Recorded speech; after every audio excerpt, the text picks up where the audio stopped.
कोई फिक्र नहीं है। बड़ी लड़की सोना लज्जाशील कुमारी थी, सावली, सुडौल, प्रसन्न और चपल। गाढ़े की लाल साड़ी जिसे वह घुटनों से मोड़कर कमर में बांधे हुए थी, उसके हल्के शरीर पर कुछ लदी हुई सी थी और उसे प्रौढ़ता की गरिमा दे रही थी। छोटी रूपा 5-6 साल की छोकरी थी, मैली, सिर पर बालों का एक घोंसला सा बना हुआ, एक लंगोटी कमर में बांधे, बहुत ही ढीठ और रोनी। रूपा ने होरी की टांगों में लिपट कर कहा, काका देखो, मैंने एक ढेला भी नहीं छोड़ा। बहन कहती है, जा पेड़ तले बैठ। ढेले न तोड़े जाएंगे काका, तो मिट्टी कैसे बराबर होगी। होरी ने उसे गोद में उठाकर प्यार करते हुए कहा, तूने बहुत अच्छा किया बेटी, चल घर चले। कुछ देर अपने विद्रोह को दबाए रहने के बाद गोबर बोला, यह तुम रोज रोज मालिकों की खुशामद करने क्यों जाते हो। बाकी न चुके तो प्यादा आकर गालियां सुनाता है, बेगार देनी ही पड़ती है। नजराना सब तो हमसे भराया जाता है, फिर किसी की क्यों सलामी करो। इस समय यही भाव होरी के मन में भी आ रहे थे, लेकिन लड़के के इस विद्रोह भाव को दबाना जरूरी था। बोला, सलामी करने न जाए तो रहें कहा। भगवान ने जब गुलाम बना दिया है तो अपना क्या बस है। यह इसी सलामी की बरकत है कि द्वार पर मड़ैया डाल ली और किसी ने कुछ नहीं कहा। घूरे ने द्वार पर खूंटा गाड़ा था, जिस पर कारिंदों ने 2 रुपए डाढ़ ले लिए थे। कलैया से कितनी मिट्टी हमने खोदी, कारिंदा ने कुछ नहीं कहा। दूसरा खोदे तो नजर देनी पड़े। अपने मतलब के लिए सलामी करने जाता हूँ, पाँव में सनीचर नहीं है और न सलामी करने में कोई बड़ा सुख मिलता है। घंटों खड़े रहो, तब जाके मालिक को खबर होती है। कभी बाहर निकलते हैं, कभी कहला देते हैं कि फुर्सत नहीं है। गोबर ने कटाक्ष किया, बड़े आदमियों की हामेहा मिलाने में कुछ न कुछ आनंद तो मिलता ही है। नहीं लोग मेंबरी के लिए क्यों खड़े हों। जब सिर पर पड़ेगी तब मालूम होगा बेटा, अभी जो चाहे कह लो। पहले मैं भी यही सब बातें सोचा करता था, पर अब मालूम हुआ कि हमारी गर्दन दूसरों के पैरों के नीचे दबी हुई है, अकड़ कर निबाह नहीं हो सकता। पिता पर अपना क्रोध उतारकर गोबर कुछ शांत हो गया और चुपचाप चलने लगा। सोना ने देखा, रूपा बाप की गोद में चढ़ी बैठी है, तो ईर्ष्या हुई। उसे डांट कर बोली, अब गोद से उतरकर पाव पाव क्यों नहीं चलती, क्या पाव टूट गए हैं। रूपा ने बाप की गर्दन में हाथ डालकर ढिठाई से कहा, न उतरेंगे जाओ। काका, बहन हमको रोज चिढ़ाती है कि तू रूपा है, मैं सोना हूँ, मेरा नाम कुछ और रख दो। होरी ने सोना को बनावटी रोष से देखकर कहा, तू इसे क्यों चिढ़ाती है सोनिया। सोना तो देखने को है, निबाह तो रूपा से होता है। रूपा न हो तो रुपए कहाँ से बने, बता। सोना ने अपने पक्ष का समर्थन किया, सोना न हो मोहन कैसे बने, नथुनिया कहाँ से आए, कंठा कैसे बने। गोबर भी इस विनोदमय विवाद में शरीक हो गया। रूपा से बोला, तू कह दे कि सोना तो सूखी पत्ती की तरह पीला है, रूपा तो उजला होता है जैसे सूरज। सोना बोली, शादी ब्याह में पीली साड़ी पहनी जाती है, उजली साड़ी कोई नहीं पहनता। रूपा इस दलील से परास्त हो गई। गोबर और होरी की कोई दलील इसके सामने न ठहर सकी। उसने क्षुब्ध आंखों से होरी को देखा। होरी को एक नई युक्ति सूझ गई। बोला, सोना बड़े आदमियों के लिए है, हम गरीबों के लिए तो रूपा ही है। जैसे जौ को राजा कहते हैं, गेहूं को चमार, इसलिए न कि गेहूं बड़े आदमी खाते हैं, जौ हम लोग खाते हैं। सोना के पास इस सबल युक्ति का कोई जवाब न था। परास्त होकर बोली, तुम सब जने एक ओर हो गए, नहीं रुपया को रुलाकर छोड़ती। रूपा ने उंगली मटकाकर कहा, ए राम, सोना चमार, ए राम, सोना चमार। इस विजय का उसे इतना आनंद हुआ कि बाप की गोद में रह न सकी। जमीन पर कूद पड़ी और उछलुछकर यही रट लगाने लगी, रूपा राजा, सोना चमार, रूपा राजा, सोना चमार। ये लोग घर पहुंचे तो धनिया द्वार पर खड़ी इनकी बाट जोह रही थी। रुष्ट होकर बोली, आज इतनी देर क्यों की गोबर? काम के पीछे कोई परान थोड़े ही दे देता है। फिर पति से गर्म होकर कहा, तुम भी वहां से कमाई करके लौटे तो खेत में पहुंच गए। खेत कहीं भागा जाता था। द्वार पर कुआं था। होरी और गोबर ने एक एक कलसा पानी सिर पर उड़ेला, रूपा को नहलाया और भोजन करने गए। जौ की रोटियां थी, पर गेहूं जैसी सफेद और चिकनी। अरहर की दाल थी जिसमें कच्चे आम पड़े हुए थे। रूपा बाप की थाली में खाने बैठी।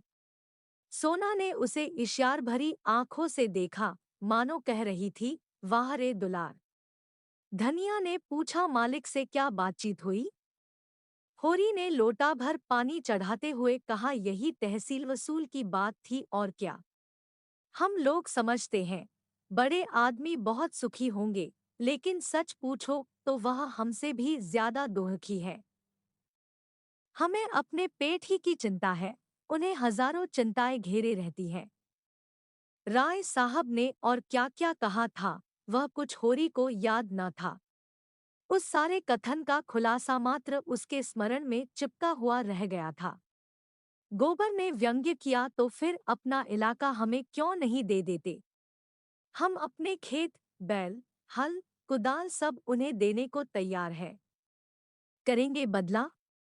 यह सब धूर्तता है, निरी मोटमर्दी। जिसे दुआख होता है, वह दर्जनों मोटरें नहीं रखता, महलों में नहीं रहता, हलवा पूरी नहीं खाता और न नाचरन में लिप्त रहता है। मजे से राज का सुख भोग रहे हैं, उस पर दुखी है। होरी ने झुंझला कर कहा, अब तुमसे बहस कौन करे भाई। जायदाद किसी से छोड़ी जाती है कि वही छोड़ देंगे। हमें को खेती से क्या मिलता है? एक आने नफरी की मजूरी भी तो नहीं पड़ती। जो 10 रुपए महीने का भी नौकर है, वह भी हमसे अच्छा खाता पहनता है, लेकिन खेतों को छोड़ा तो नहीं जाता। खेती छोड़ दें तो और करें क्या? नौकरी कहीं मिलती है? फिर मर्जाद भी तो पालना ही पड़ता है। खेती में जो मर्जाद है वह नौकरी में तो नहीं है।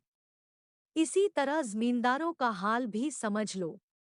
उनकी जान को भी तो सैकड़ों रोग लगे हुए हैं। हाकिमों को रसद पहुंचाओ, उनकी सलामी करो, अमलों को खुश करो। तारीख पर मालगुजारी न चुका दें तो हवालात हो जाए, कुर्की आ जाए। हमें तो कोई हवालात नहीं ले जाता। दो चार गलियां घुड़कियां ही तो मिलकर रह जाती है। गोबर ने प्रतिवाद किया, यह सब कहने की बातें हैं। हम लोग दाने दाने को मोहताज है। देह पर साबित कपड़े नहीं हैं। चोटी का पसीना एड़ी तक आता है, तब भी गुजर नहीं होता। उन्हें क्या, मजे से गद्दीम स्नद लगाए बैठे हैं। सैकड़ों नौकर चाकर हैं। हजारों आदमियों पर हुकूमत है। रुपए न जमा होते हों, पर सुख तो सभी तरह का भोगते हैं। धन लेकर आदमी और क्या करता है? तुम्हारी समझ में हम और वह बराबर हैं? भगवान ने तो सबको बराबर ही बनाया है।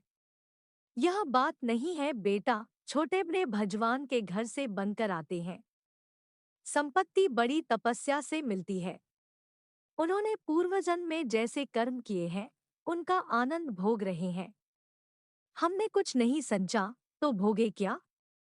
यह सब मन को समझाने की बातें हैं। भगवान सबको बराबर बनाते हैं। यहाँ जिसके हाथ में लाठी है, वह गरीबों को कुचलकर बड़ा आदमी बन जाता है। यह तुम्हारा भरम है। मालिक आज भी 4 घंटे रोज भगवान का भजन करते हैं। किसके बल पर यह भजन भाव और दान धर्म होता है? अपने बल पर नहीं, किसानों के बल पर और मजदूरों के बल पर। यह पाप का धन पचे कैसे? इसीलिए दान धर्म करना पड़ता है। भगवान का भजन भी इसीलिए होता है। भूखे नंगे रहकर भगवान का भजन करें तो हम भी देखें। हमें कोई दोनों जून खाने को दे तो हम आठों पहर भगवान का जाप ही करते रहें। एक दिन खेत में ऊख गोड़ना पड़े तो सारी भिक्त भूल जाए। होरी ने हार कर कहा, अब तुम्हारे मुंह कौन लगे भाई, तुम तो भगवान की लीला में भी टांग अड़ाते हो। तीसरे पहर गोबर कुदाल लेकर चला तो होरी ने कहा, जरा ठहर जाओ बेटा, हम भी चलते हैं। तब तक थोड़ा सा भूसा निकालकर रख दो, मैंने भोला को देने को कहा है। बेचारा आजकल बहुत तंग है। गोबर ने अवज्ञाभरी आंखों से देखकर कहा, हमारे पास बेचने को भूसा नहीं है। बेचता नहीं हूँ भाई, यूं ही दे रहा हूँ। वह संकट में है, उसकी मदद तो करनी ही पड़ेगी। हमें तो उन्होंने कभी एक गाय नहीं दे दी। दे तो रहा था पर हमने ली ही नहीं। धनिया मटक कर बोली, गाय नहीं, वह दे रहा था। इन्हें गाय दे देगा। आंख में अंजन लगाने को कभी चिल्लू भर दूध तो भेजा नहीं, गाय देगा। होरी ने कसम खाई नहीं, जवानी कसम, अपनी पछाई गाय दे रहे थे। हाथ तंग है, भूसा चारा नहीं रख सके। अब एक गाय बेचकर भूसा लेना चाहते हैं। मैंने सोचा, संकट में पड़े आदमी की गाय क्या लूंगा। थोड़ा सा भूसा दिए देता हूँ, कुछ रुपए हाथ आ जाएंगे तो गाय ले लूंगा। थोड़ा थोड़ा करके चुका दूंगा। 80 रुपए की है, मगर ऐसी कि आदमी देखता रहे। गोबर ने आड़े हाथों लिया, तुम्हारा यही धर्मात्मापन तो तुम्हारी दुर्गत कर रहा है। साफ साफ तो बात है। 80 रुपए की गाय है, हमसे 20 रुपए का भूसा ले ले और गाय हमें दे दे। 60 रुपए रह जाएंगे, वह हम धीरे धीरे दे देंगे। होरी रहस्यमय ढंग से मुस्कुराया, मैंने ऐसी चाल सोची है कि गाय सेंटमेंट में हाथ आ जाए। कहीं भोला की सगाई ठीक करनी है, बस 2-4 मन भूसा तो खाली अपना रंग जमाने को देता हूँ।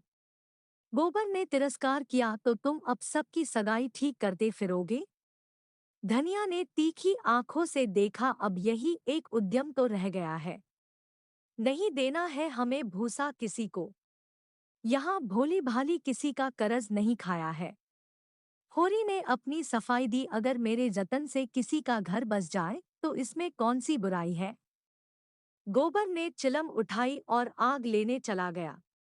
उसे यह झमेला बिल्कुल नहीं भाता था। धनिया ने सिर हिलाकर कहा, जो उनका घर बसाएगा वह 80 रुपए की गाय लेकर चुप न होगा। एक थैली गिनवाएगा।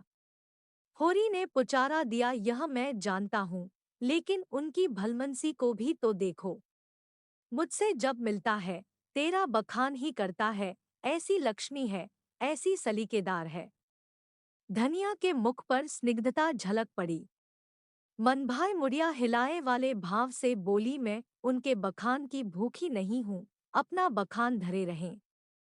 होरी ने स्नेहभरी मुस्कान के साथ कहा, मैंने तो कह दिया भैया, वह नाक पर मक्खी भी नहीं बैठने देती, गालियों से बात करती है, लेकिन वह यही कहे जाए कि वह औरत नहीं लक्ष्मी है। बात यह है कि उसकी घरवाली ज़बान की बड़ी तेज थी। बेचारा उसके डर के मारे भागा भागा फिरता था। कहता था, जिस दिन तुम्हारी घरवाली का मुंह सबेरे देख लेता हूँ, उस दिन कुछन कुछ जरूर हाथ लगता है। मैंने कहा, तुम्हारे हाथ लगता होगा, यहाँ तो रोज देखते हैं, कभी पैसे से भेंट नहीं होती। तुम्हारे भाग ही खोटे हैं, तो मैं क्या करूं। लगा अपनी घरवाली की बुराई करने, भिखारी को भीख तक नहीं देती थी, झाड़ू लेकर मारने दौड़ती थी, लालचिन ऐसी थी कि नमक तक दूसरों के घर से मांग लाती थी। मरने पर किसी की क्या बुराई करूं। मुझे देखकर जल उठती थी। भोला बड़ा गमखोर था कि उसके साथ निबाह कर दिया। दूसरा होता तो जहर खाके मर जाता। मुझसे 10 साल बड़े होंगे भोला, पर राम राम पहले ही करते हैं। तो क्या कहते थे कि जिस दिन तुम्हारी घरवाली का मुंह देख लेता हूँ तो क्या होता है। उस दिन भगवान कहीं न कहीं से कुछ भेज देते हैं। बहुएं भी तो वैसी ही चटोरन आई है। अब की सबों ने 2 रुपए के खरबूजे उधार खा डाले। उधार मिल जाए फिर उन्हें चिंता नहीं होती कि देना पड़ेगा या नहीं। और भोला रोते काहे को है। गोबर आकर बोला, भोला दादा आ पहुँचे। मन दो मन भूसा हैरू वह उन्हें दे दो, फिर उनकी सगाई ढूंढने निकलो। धनिया ने समझाया आदमी द्वार पर बैठा है, उसके लिए खाटवाट तो डाल नहीं दी, ऊपर से लगे भुनभुनाने। कुछ तो भलमनसी सीखो। कलसा ले जाओ, पानी भरकर रख दो, हाथ मुंह धोए, कुछ रसपानी पिला दो। मुसीबत में ही आदमी दूसरों के सामने हाथ फैलाता है। होरी बोला रसवस का काम नहीं है, कौन कोई पाहुने हैं। धनिया बिगड़ी पाहुने और कैसे होते हैं। रोज रोज तो तुम्हारे द्वार पर नहीं आते। इतनी दूर से धूप घाम में आए हैं, प्यास लगी ही होगी। रुपया देख डब्बे में तमाखू है कि नहीं, गोबर के मारे काहे को बची होगी। दौड़कर 1 पैसे का तमाखू सहुआइन की दुकान से ले ले। भोला की आज जितनी खातिर हुई और कभी न हुई होगी। गोबर ने खाट डाल दी, सोना रस घोल लाई, रूपा तमाखू भर लाई। धनिया द्वार पर किवाड़ की आड़ में खड़ी अपने कानों से अपना बखान सुनने के लिए अधीर हो रही थी।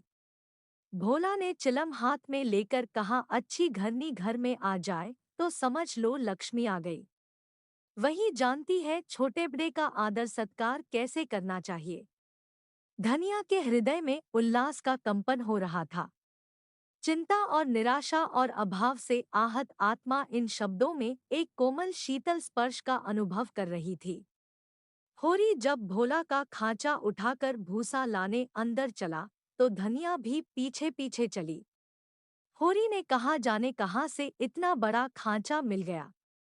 किसी भड़भूजे से मांग लिया होगा। मन भर से कम में न भरेगा। 2 खांचे भी दिए तो 2 मन निकल जाएंगे। धनिया फूली हुई थी। मलामत की आंखों से देखती हुई बोली, या तो किसी को नेवता न दो और दो तो भरपेट खिलाओ। तुम्हारे पास फूल पत्र लेने थोड़े ही आए हैं कि चंगेरी लेकर चलते। देते ही हो तो 3 खांचे दे दो। भला आदमी लड़कों को क्यों नहीं लाया। अकेले कहाँ तक ढोएगा, जान निकल जाएगी। 3 खांचे तो मेरे दिए न दिए जाएंगे। तब क्या 1 खांचा देकर टालोगे। गोबर से कह दो अपना खांचा भरकर उनके साथ चला जाए। गोबर ऊख गोड़ने जा रहा है। एक दिन न गोड़ने से ऊख न सूख जाएगी। यह तो उनका काम था कि किसी को अपने साथ ले लेते। भगवान के दिए 2 2 बेटे हैं। न होंगे घर पर। दूध लेकर बाजार गए होंगे। यह तो अच्छी दिल्लगी है कि अपना माल भी दो और उसे घर तक पहुंचा भी दो। लाद दे, लदा दे, लादने वाला साथ कर दे। अच्छा भाई, कोई मत जाए, मैं पहुंचा दूंगी। बड़ों की सेवा करने में लाज नहीं है।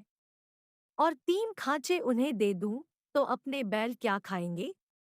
यह सब तो नेवता देने के पहले ही सोच लेना था। न हो तुम और गोबर दोनों जने चले जाओ।